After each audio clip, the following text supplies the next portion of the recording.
राजन परीक्षित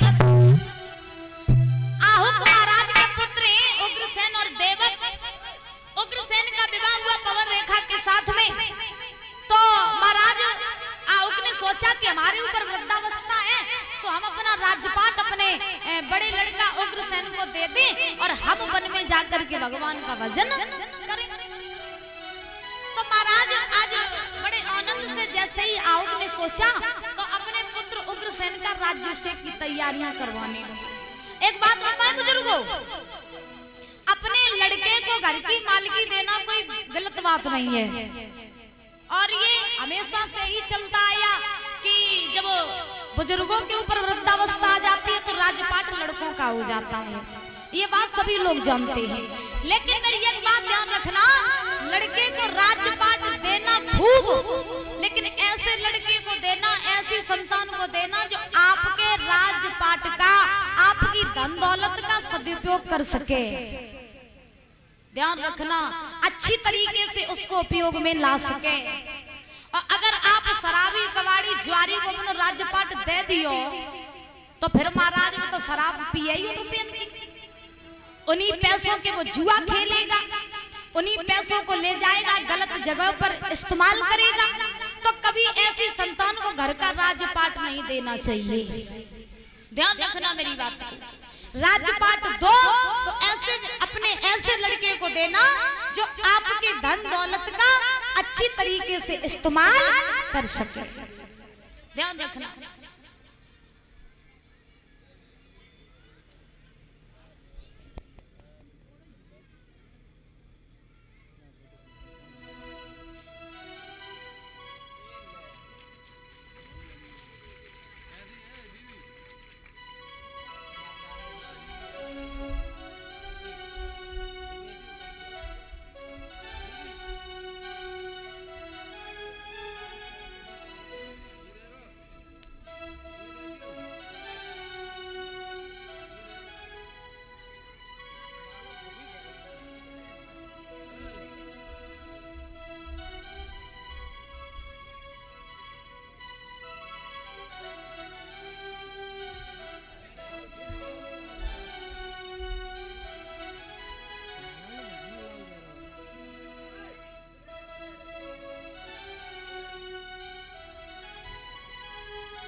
और इसी बीच में ये सीतू,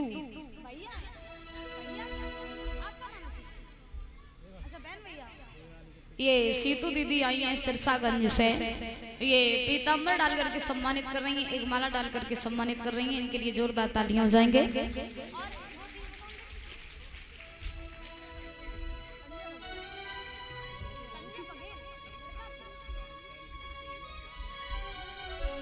और ये संजय बघेल भैया जी,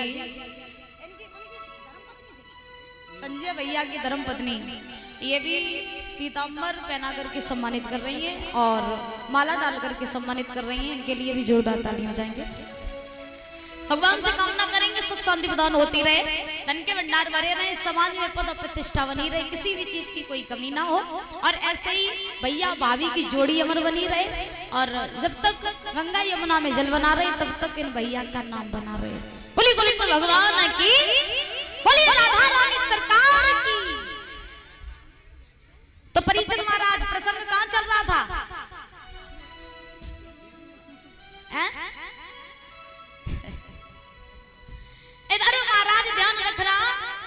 सुखदेव जी समझा रहे हैं राजन परीक्षित, आहुक ने सोचा कि अपना राज्यपाट बड़े लड़के को दे दें और हम वन में जाकर के भजन करें। तो उसी समय आहुक ने महाराज राज्य तिलक करवाया अपने उग्रसेन का। करवाने के बाद में आहुक जो थे वो महाराज जंगल में गए, जाकर के भगवान का भजन करने लगे। और इधर उग्रसेन जो है वो बड़े अच्छे राजा बने, मथुरा नगरी के बड़े अच्छे राजा, प्रजा को पुत्र के समान प्रेम करते हैं और महाराज प्रजा भी उन्हें पिता के समान प्रेम करती है। ध्यान रखना, आप जिसको जैसा सम्मान दे दोगे वैसा ही सम्मान आपको वापसी में मिल जाएगा। और अगर आप किसी को 2 गालियां दोगे तो बदले में आपको 4 मिलेंगी।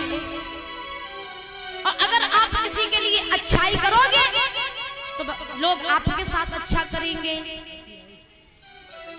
तो बड़े अच्छे राजा बने उग्रसेन महाराज, प्रजा को पुत्र के समान प्रेम करते, प्रजा पिता के समान प्रेम करती है।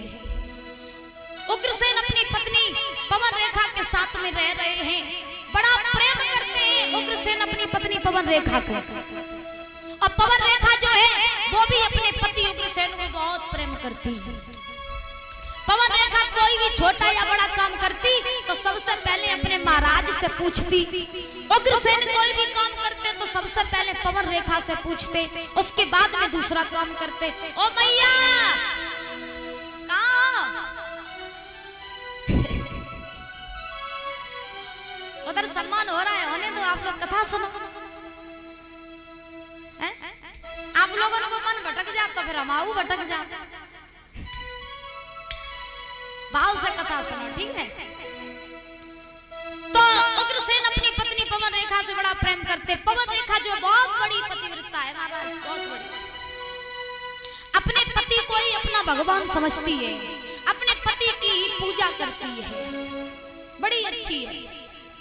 पतिव्रता स्त्रियां वही होती हैं जो स्वप्न में भी कभी किसी पराये पुरुष का स्मरण न करें, ऐसी होती हैं पतिव्रताएं। और आजकल की तो पतिव्रताएं कैसी है मैया सही जानती हैं। खैर मक्खनपुर में तो हम जब से आए तब से हमें इनकी माताएं सब पतिव्रता दिखाई देती हैं, सब सारी माताएं पतिव्रता हैं, बड़े आनंद से अपने पति की खूब सेवा करती हैं। करती हो मैया कि नहीं करती हो? ये बताओ कौन कौन अपने पति की सेवा करते हैं, बताओ। केवल एक ही मैया करती हैं? 2 3 बताओ, बोलो। बस इतने ही लोग? आप लोग भी करती हो? ईमानदारी से झूठ नहीं बोल रही, पैर छूती हो अपने पति के? तो ठीक है, अच्छी बात है, अपने पति की सेवा करनी चाहिए। लेकिन एक बात हम माताएं की क्यों कहें, अकेली माँ क्यों बुराई हम काहे को करें? हम इन लोगों की बुराई कर रहे हैं। आप लोग बताओ कि अपने कौन से ऐसे भाई हैं जो अपनी पत्नी की हर बात मानते हैं? बताओ। जे कोई एक नहीं करे, हमें पता है।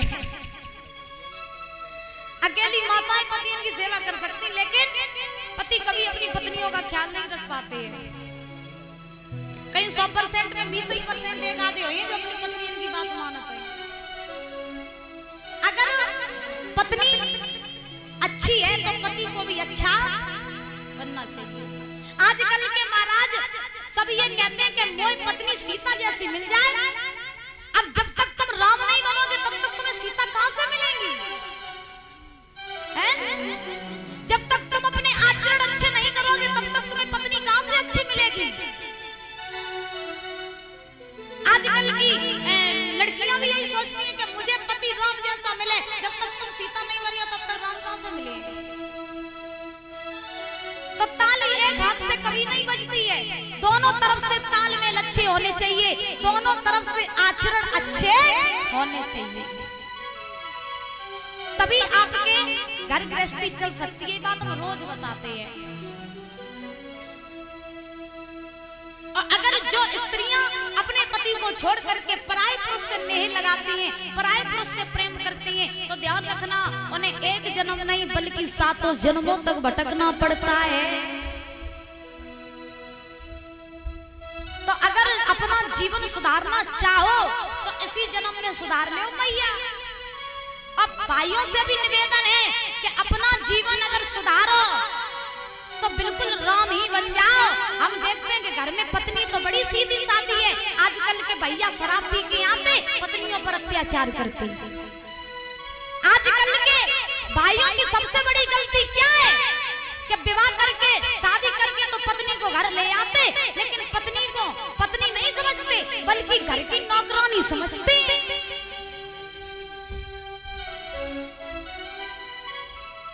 आजकल ऐसी दशा चल रही, आजकल शादी तो खूब कर ले लेकिन महाराज घर की नौकरानी समझते। शराब पी करके आते, जुआ खेल करके आते, अपनी पत्नियों को मारते, इनके ऊपर अत्याचार करते। क्या तुमने इसीलिए शादी की थी? वो भी किसी की बहन है, किसी की बेटी है, किसी मैया के गर्भ से जन्म लिया है उसने भी, और आप उसको अपनी पैर की जूती समझते हो, उसको घर की नौकरानी समझते हो। ध्यान रखना, अगर आत्मसमर्पण सीखना है, आत्मसम्मान सीखना है तो स्त्रियों से सीखो कि कैसे अपने घर को छोड़ करके अनजान घर में रह लेती हैं। स्त्री को कभी पैर की जूती नहीं समझना चाहिए। स्त्री को जब भी समझो तो सर का ताज समझो। ध्यान रखना मेरी बात को। जिस घर में स्त्री की इज्जत नहीं होती है, जिस घर में नारी का सम्मान नहीं होता है, वो व्यक्ति कहीं भी चला जाए उसका कभी सम्मान नहीं होगा। और जिस घर में नारियों की इज्जत की जाती है वही घर स्वर्ग होता है, उसी घर में देवता वास करते हैं। ध्यान रखना। श्री सुखदेव जी समझा रहे हैं राजा परीक्षित, पवन रेखा अपने पति उग्रसेन से बड़ा प्रेम करती, बहुत प्रेम करती। एक समय की बात, पवन रेखा ने उग्रसेन से कहा, महाराज बहुत दिन हो गए हम कहीं बाहर घूमने के लिए नहीं गए, अगर आपकी इजाजत हो तो क्या हम कहीं बाहर घूमाएं? तो उग्रसेन बोले, जाना चाहती हो तो चली जाओ, लेकिन मेरी एक बात ध्यान रखो, तुम अपने कुछ दिनों के लिए अपने घर चली जाओ, अपने मायके चली जाओ। पवन रेखा बोली, ठीक है महाराज हम चले जाएंगे। तो ध्यान रखना, उस समय पवन रेखा गर्भवती थी। तो गर्भावस्था में पवन रेखा गई और जाकर के अपने मायके पहुंची, वहां पर बड़े आनंद से रहने लगी। एक समय की बात, पवन रेखा कुछ सहेलियों के साथ महाराज एक बाग घूमने के लिए गई, और जब बाग घूमने के लिए गई तो वो बाग बहुत सुंदर था। गर्भवती थी पवन रेखा, बाग बहुत सुंदर था। तो जब बाग में घूमने लगी तो बाग की सुंदरता को देख करके पवन रेखा को अपने पति उग्रसेन की याद आने लगी। पवन रेखा सोचने लगी कि अगर इस बाग में मेरे महाराज उग्रसेन होते तो कितना अच्छा होता, दोनों लोग मिलकर के इस बाग की सुंदरता का आनंद लेते। तब पवन रेखा मन ही मन सोच ही रही थी और बाग में घूम रही थी, तब तक उसी बाग में एक द्रुमलिक नाम का राक्षस रहता था। तो उस राक्षस की दृष्टि पड़ी पवन रेखा के ऊपर। अब बुजुर्गों, जब पवन रेखा के ऊपर उस राक्षस की दृष्टि पड़ी तो महाराज उसकी नियत में खोट आ गई, वासना प्रकट हो गई राक्षस के मन ही मन में सोचने लगा, वाजीबा ऐसी स्त्री जीवन में हमने पहली बार देखी, इतनी सुंदर स्त्री। अब तो कुछ भी हो जाए हम इसके साथ में छल करेंगे। एक बात बताएं, जीवन में हर किसी से सबसे ज्यादा प्रेम कर लेना, लेकिन पराई स्त्री से कभी भी प्रेम नहीं करना, क्योंकि पराई स्त्री से अगर प्रेम करोगे तो पराई स्त्री विनाश का कारण बनती है। पराई स्त्री विनाश का कारण बनती है। इसीलिए हमारी तो सभी लोगों से ये विनती है कि जीवन में कभी किसी पराई स्त्री के चक्कर में नहीं पड़ना, क्योंकि एक विद्वान लिखते हैं सुंदर शब्दों में गौर करना, प्रीति करे तो करे मर्द से और नारी से प्रीत करे ना, और नारी अपनी नाई होवे दिन आए मौत मरेला।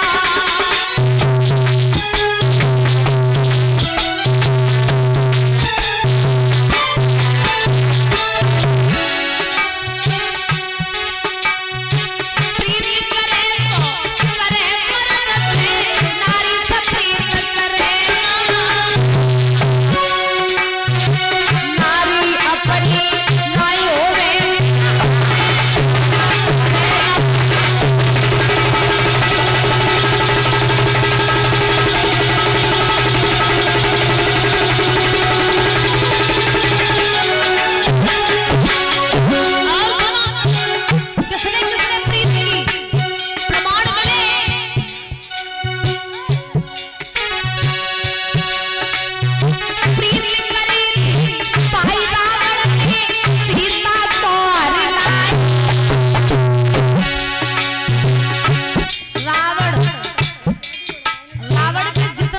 विद्वान, रावण के जितना ज्ञानी, रावण के जितना बलशाली न कोई दुनिया में हुआ, न कोई शायद ऐसी होगा। लेकिन नारी के चक्कर में फिर भी मार खा गया। लेकिन अंत में क्या हुआ?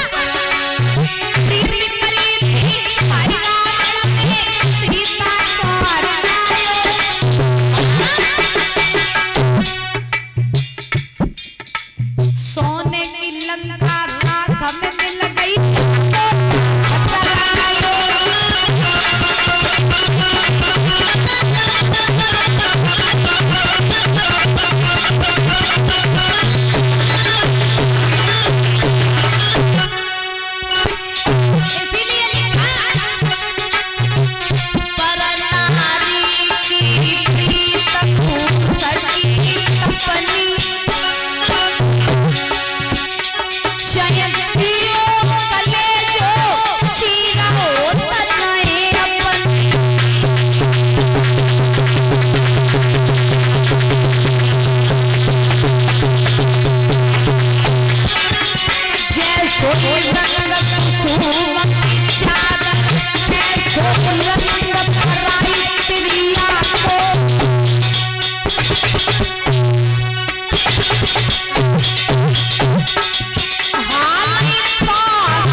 सोने की लंका राख में मिल गई। अब पूरे का नाश करा दिया। प्रमाण आपके सामने है। और अब भी न माना तो महाराज फिर आप कभी नहीं मान पाओगे। अब दुर्मलित राक्षस की दृष्टि जब पवन रेखा के ऊपर पड़ी तो वो राक्षस सोचने लगा कि अब तो कुछ भी हो जाए, हम इसके साथ छल करेंगे। इतनी सुंदर स्त्री मैंने जीवन में पहली बार देखी। कामवासना प्रकट हो गई। अब उस राक्षस ने क्या किया कि उग्रसेन का वेश धारण कर लिया और उग्रसेन का वेश धारण करके आज वो राक्षस पवन रेखा के पास में आ गया। जब पवन रेखा के पास में वो राक्षस आया तो पवन रेखा नहीं समझ पाई मेरे महाराज उग्रसेन है या राक्षस है। अब पवन रेखा ने जैसे ही उस राक्षस को उग्रसेन के वेश में देखा तो पवन रेखा बोली, महाराज आप यहाँ आ गए। अरे आपकी तो बड़ी लंबी उम्र है, हम तो अभी आपको ही याद कर रहे थे और आप आ भी गए। अब राक्षस बोला, पवन रेखा हम तुमसे बड़ा प्रेम करते और जब तुम कभी मन से बुलाती हो तो हम आ जाते हैं। तुम्हारे बिना में मथुरा में अच्छा नहीं लग रहा था, इसीलिए हम तुम्हारे पास आ गए। अब पवन रेखा नहीं समझ पाई कि मेरे साथ छल हो रहा है। अब पवन रेखा बोली, देखो ना महाराज ये बाग कितना सुंदर है, इस बाग की कितनी सुंदर सुंदरता है, चलो चल करके दोनों लोग इस बाग की सुंदरता का आनंद लेते। तो वो राक्षस बोला, ठीक है चलो चल के बाग घूमते हैं। बाग घूमने लगे दोनों, महाराज वो राक्षस पवन रेखा। लेकिन उस राक्षस को जैसे ही मौका मिला तैसे ही आज पवन रेखा के साथ में छल कर दिया। जब छल किया तो मैया पवन रेखा का महाराज पतिव्रत धर्म नष्ट हो गया। और जब पतिव्रत धर्म नष्ट हुआ तो उसी समय आज ध्यान रखना वो राक्षस अपने स्वयं वेश में आ गया। और जैसे ही वो राक्षस अपने वेश में आया महाराज जोर जोर से वो राक्षस हंसने लगा। पवन रेखा ने जब देखा कि ये मेरे महाराज उग्रसेन नहीं बल्कि ये तो एक राक्षस था और इस राक्षस ने मेरे साथ में छल किया। अब तो इसने हमें कहीं का नहीं छोड़ा, कहीं मुंह दिखाने के लायक नहीं छोड़ा। अब पवन रेखा बड़ी महाराज वहीं पर बैठ करके रोने लगी। पवन रेखा को ऐसा लगा जैसे कि महाराज पैरों तले जमीन खिसक गई हो। पवन रेखा वहीं बैठ गई। जब कुछ देर बाद शांति हुई तो पवन रेखा ने उस राक्षस से कहा, और दुष्ट नालायक, आज तूने मेरा पतिव्रत धर्म नष्ट कर दिया, तूने तो हमें कहीं का नहीं छोड़ा। अरे अगर मैं पहले ये बात जान लेती कि तू एक राक्षस है तो मैं तुझे श्राप दे करके भस्म कर देती, लेकिन तूने तो मेरा आज धर्म ही नष्ट कर दिया। अरे मैं अपने महाराज के पास में जाऊंगी तो उन्हें क्या मुंह दिखाऊंगी, क्या मुंह लेकर के उनके पास में मैं जाऊंगी। मैं कभी भी अपने पति को छोड़ करके कभी पराये पुरुष के बारे में स्वप्न में भी नहीं सोचा था, लेकिन आज तूने मेरा धर्म नष्ट कर दिया। जो इतने वचन कहे बहुत रोने लगी पवन रेखा। ध्यान रखना, एक बार पैसा चला जाए, पैसा दोबारा कमाया जा सकता है। घर मकान टूट करके गिर जाए, दोबारा बनाया जा सकता है, लेकिन अगर एक बार चरित्र चला जाए तो न कभी बनाया जा सकता, न उसे कभी खरीदा जा सकता है। एक बार अगर महाराज चरित्र पर दाग लग जाए तो वो कभी भी छूटता नहीं है। ध्यान रखना। पवन रेखा ने उस राक्षस से कहा कि तूने मेरा धर्म नष्ट कर दिया, अब तू बता कि हम अपने पति के पास में क्या मुंह लेकर के जाएंगे। जिंदगी में सबसे कीमती क्या होता है मैया, बताओ? चरित्र, आपके अच्छे आचरण। अगर आपका चरित्र अच्छा है तो आपके पास में दुनिया की हर कीमती चीज है, और अगर आपका चरित्र अच्छा नहीं है तो खजाने कितने भी भरे पड़े रहे, आपके जितना गरीब संसार में कोई नहीं है। ध्यान रखना, एक बार चरित्र चला जाता है तो महाराज सब कुछ चला जाता है। और स्त्री भी ऐसी होनी चाहिए। आजकल महाराज हम देखते हैं, आजकल हमने देखा कि 100% में 50% स्त्रियां ऐसी हैं जो महाराज आजकल अपना चरित्र बेच रही हैं। कोई चरित्र बचा नहीं रहा आज की दुनिया में, बल्कि सब चरित्र बेच रही हैं।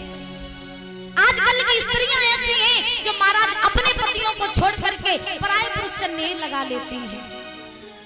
चलो नेह लगा लेती, प्रेम कर लेती, कोई बात नहीं, लेकिन आज की नारियां अपने अपने पतियों को मरवा करके चली जाती हैं। ये है आज की नारी जाति, ये है आज की स्त्रियां।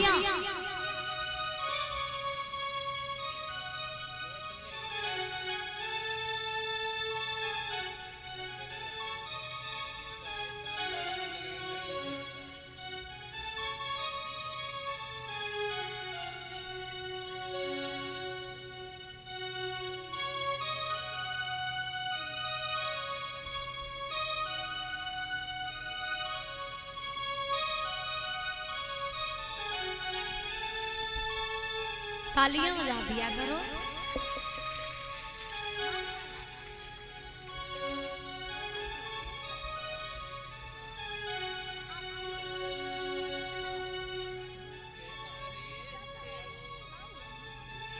और ये परम आदरणीय परम सम्मानीय दादाजी सोवरन सिंह ये सॉल देकर के सम्मानित कर रहे हैं, माला डाल करके सम्मानित कर रहे हैं, जो हमारे परीक्षित महाराज जी के ताऊ जी हैं। तालियों से स्वागत करेंगे दादा का। भगवान से कामना करेंगे कि सुख शांति प्रदान होती रहे, धन के भंडार भरे रहे, और हमारे दादा के ऐसे ही धर्म के लिए हाथ बढ़ते रहे, सुख शांति प्रदान होती रहे, संतान से सुख प्राप्त होता रहे, और समाज में पद और प्रतिष्ठा बनी रहे। बोले गोविंद भगवान की। तो महाराज ध्यान रखना कि आज की स्त्रियां ऐसी हैं कि अपने चरित्र को बचा तो कोई नहीं रही, बल्कि अपने चरित्रों को बेच रही हैं। एक विद्वान लिखता है कि साधु को मर जा